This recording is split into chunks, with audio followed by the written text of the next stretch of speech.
वक्त है कम लंबी मंजिल, तुम्हें तेज कदम चलना होगा। वक्त है कम लंबी मंजिल, तुम्हें तेज कदम चलना होगा।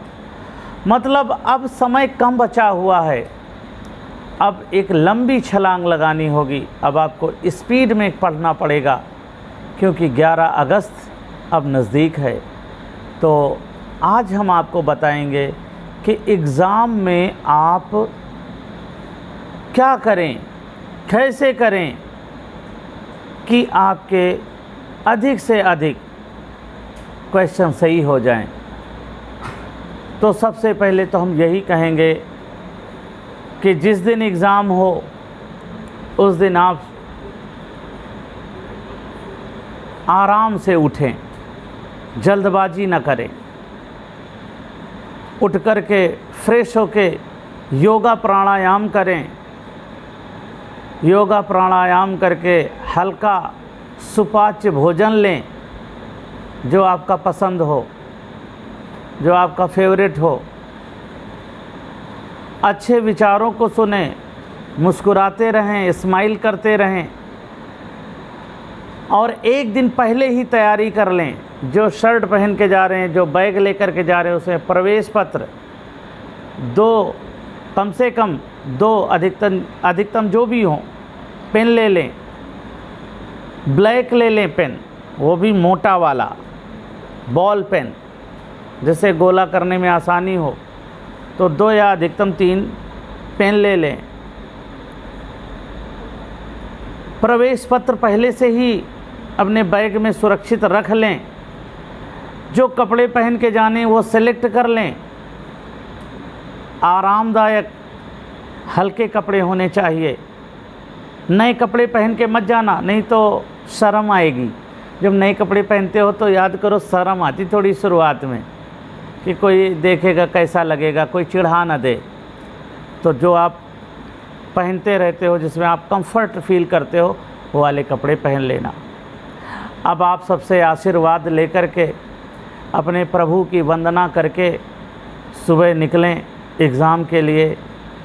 एग्ज़ाम जाएंगे तो आप वहाँ हल्का महसूस करें, टेंशन न लें, डर न पालें कि अरे यहाँ तो एक से एक बड़े बड़े लोग हैं, अरे मेरा तो क्या होगा, मेरा तो क्या होगा। आप उनमें सर्वश्रेष्ठ होंगे। अब क्या करेंगे आप? अब एग्ज़ाम में गए तो वहाँ जो भी टीचर हों, उनका आदरपूर्वक अभिवादन करें। एक स्माइल के साथ में अपनी जगह को देखें, चेक करें और बैठ जाएं। और अब आपके पास पेपर आने वाला है।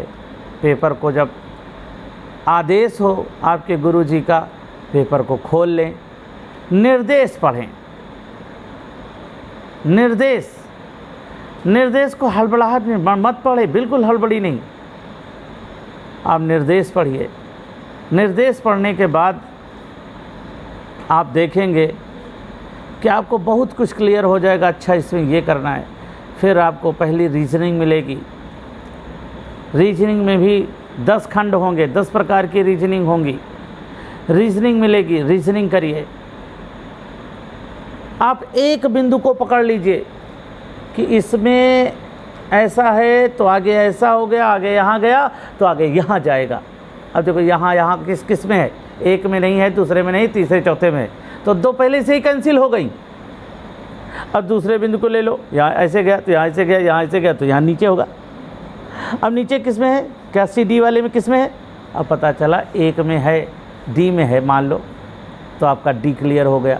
अब लेकिन पूरी मिला लो कि उस सिस्टम से सारे जो बिंदु हैं, या जो सारी जो उसमें चिन्ह बने हुए, निशान बने हुए, मार्क्स बने हुए हैं, क्या उसी तरह से मेल खा रहे हैं डी में, उसी क्रम से हैं? अगर हैं तो डी फाइनल हो गया। इस तरह से करते हुए कभी आपको सही नहीं मिल रहा है आंसर, तो आप गलत को छांटना शुरू कर दीजिए कि ये क्यों नहीं होगा, ये क्यों नहीं होगा।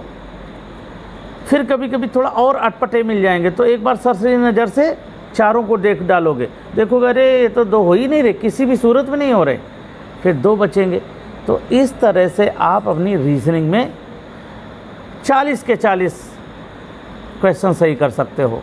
बस एक रणनीति अपना करके हमें चारों तरफ से इस लड़ाई को जीतनी है कि ऑप्शन से आ रहा है, चारों को देख लिया, चारों में को सरसरी नज़र से देखा, फिर एक क्रम से देखा। सरसरी नज़र से देखने का मतलब एक ऐसे देखते हैं कि ये ऐसे रीजनिंग है तो ये चारों में ये दो तो नहीं हो सकती किसी भी सूरत में, और दो होंगी, तो इस तरह से रीजनिंग हो गई। मैथ में भी यही करना है कि निर्देश पढ़ना है तो उसमें निर्देश तो एक बार रहता है, और फिर मैथ के हर प्रश्न को बहुत मन से पढ़ना है,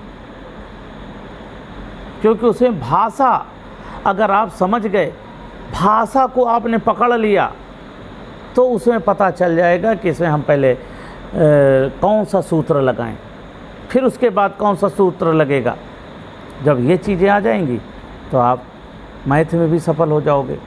कभी कभी क्या होगा, कोई क्वेश्चन ऐसा होगा बहुत कठिन होगा, उसको छोड़ दो,